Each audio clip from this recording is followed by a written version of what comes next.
Hello dear students, I am Prabhat Dubey, your BST teacher from LPM Public School, Gola Bazar.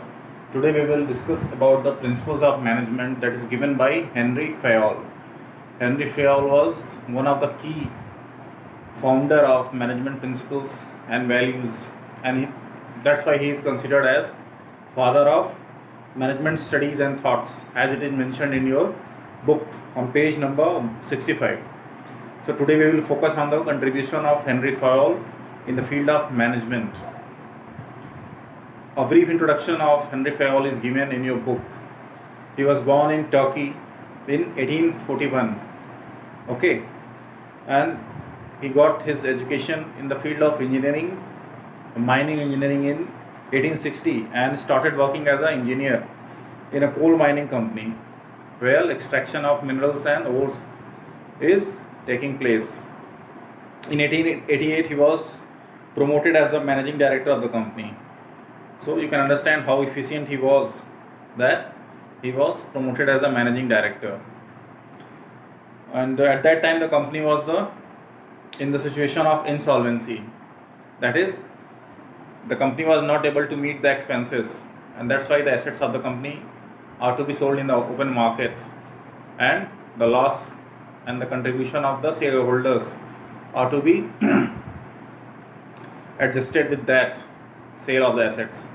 Such type of situation was there, that you called bankrupt in general terms.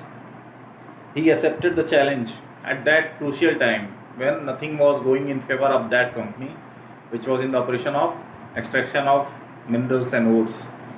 He was given the charge of this company. He took that challenge, and the remarkable achievements, the remarkable life is not completed without challenge. If any challenge is not coming your way, then you cannot do any big thing in your life. Challenge is very necessary. Challenge extracts the best out of you. You don't know even your hidden capabilities and efficiency. When the challenge comes, your best performance comes out. So this challenge established him as a father of management studies and thoughts.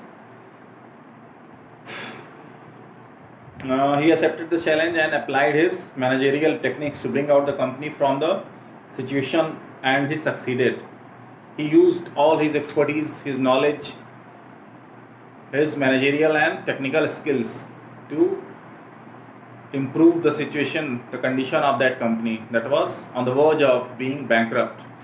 And during his tenure, he made that company one of the most leading profitable mineral extracting company. When he left the company, he retired after 30 years. The company was a leading coal steel company with strong financial background. Such was the effect of Henry Fayol, and that's why the principles, the techniques that were devised by Henry Fayol was given wide consideration. Global acceptance of the principles was granted to Henry Fayol, and that's why his techniques, his concept, and his decision making skill is taught in the managerial schools and all the management colleges as well.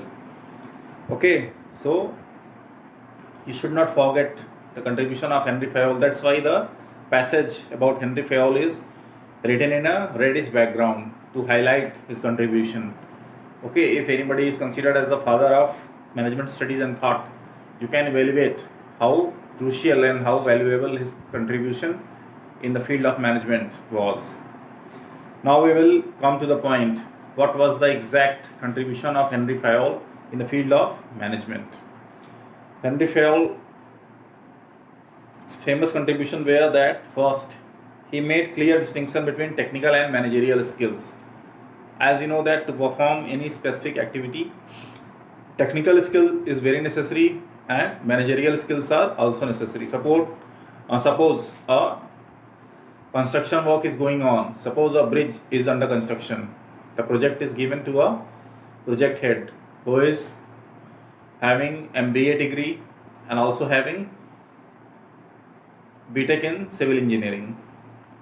Both the qualities is needed. If the person is having both the mindset, both the skills that are needed to regulate and administer that project, he will be very efficient and effective. and if any person is having only technical skill, managerial skill is not present in that person, then a separate person is to be hired who can manage the things. Even if he is not having the proper technical skills, he can manage the things.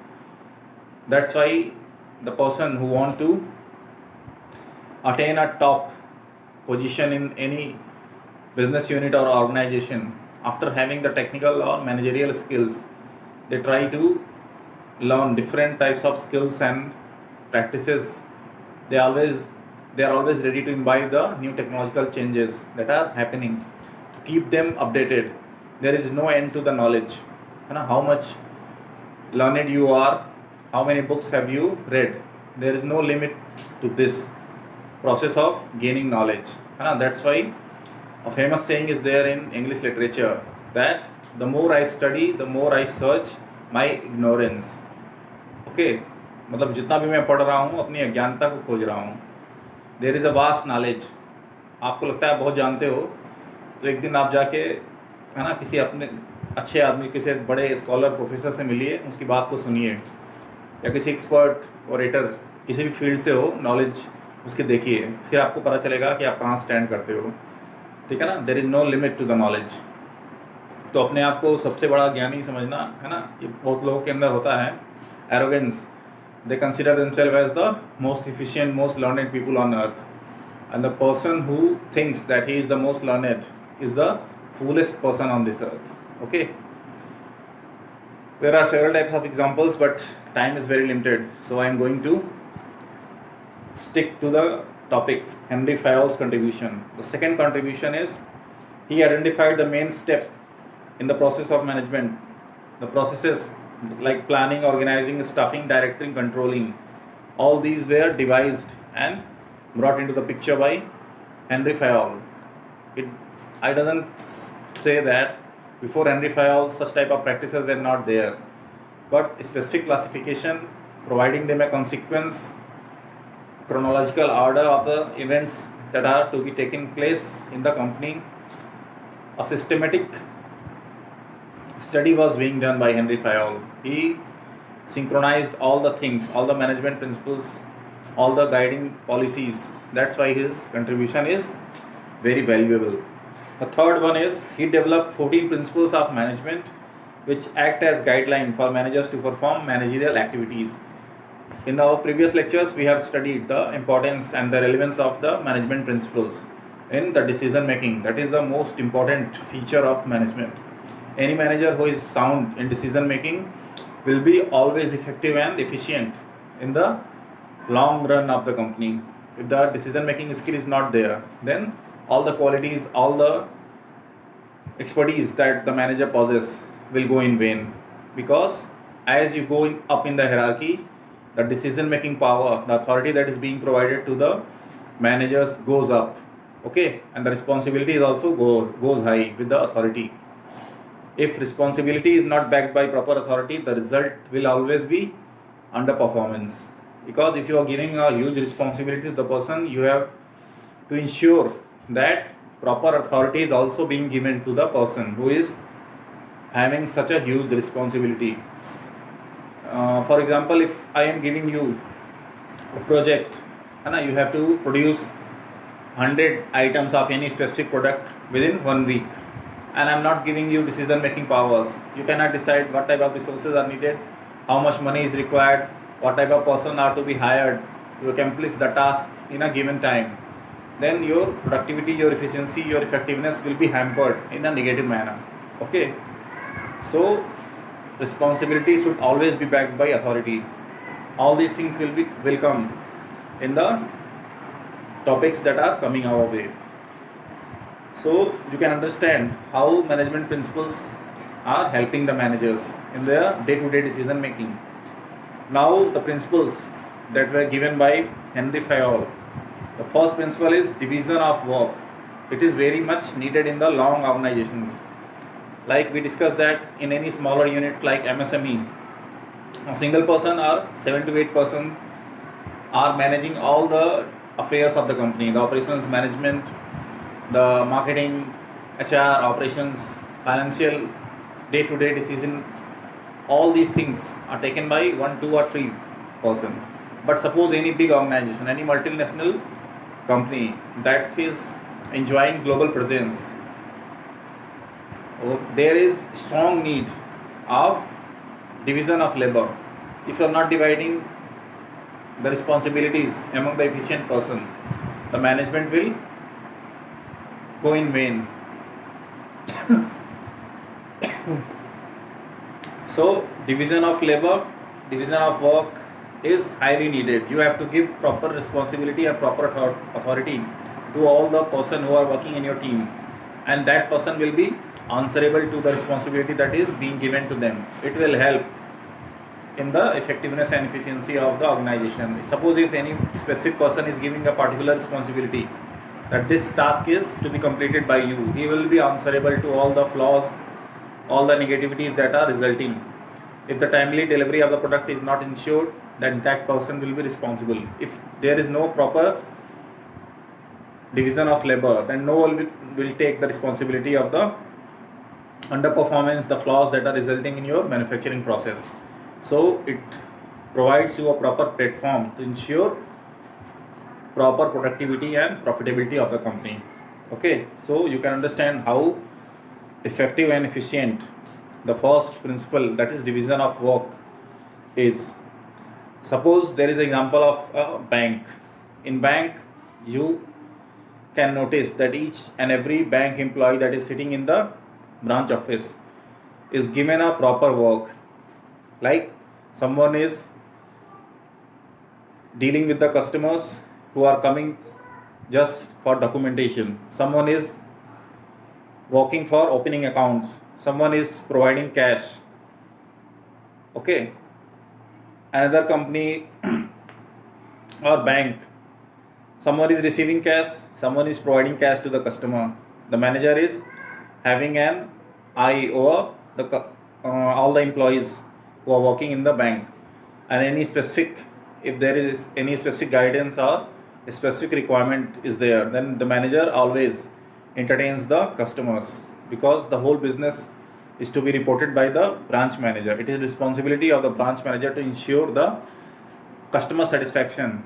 Each and every customer who is coming to the branch office should be satisfied with the banking facilities that is provided by that specific bank, either public sector or private sector. So the effects of these principles, the division of work, what is the effect? Specialization and improvement in efficiency. Suppose the task is divided, any specific task is given to a specific person, then he will develop speciality in that. He will be efficient in dealing with any specific type of work.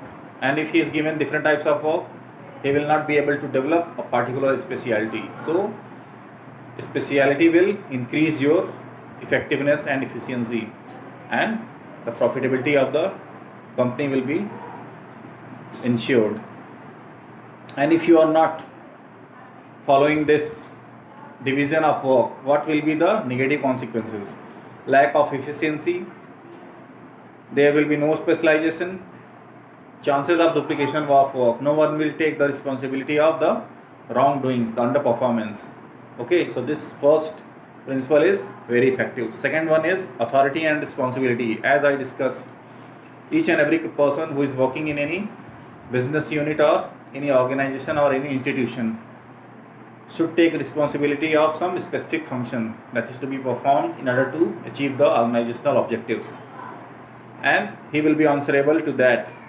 And if you are giving proper authority to the person who is having a particular responsibility, then only he will be able to perform his task with efficiency.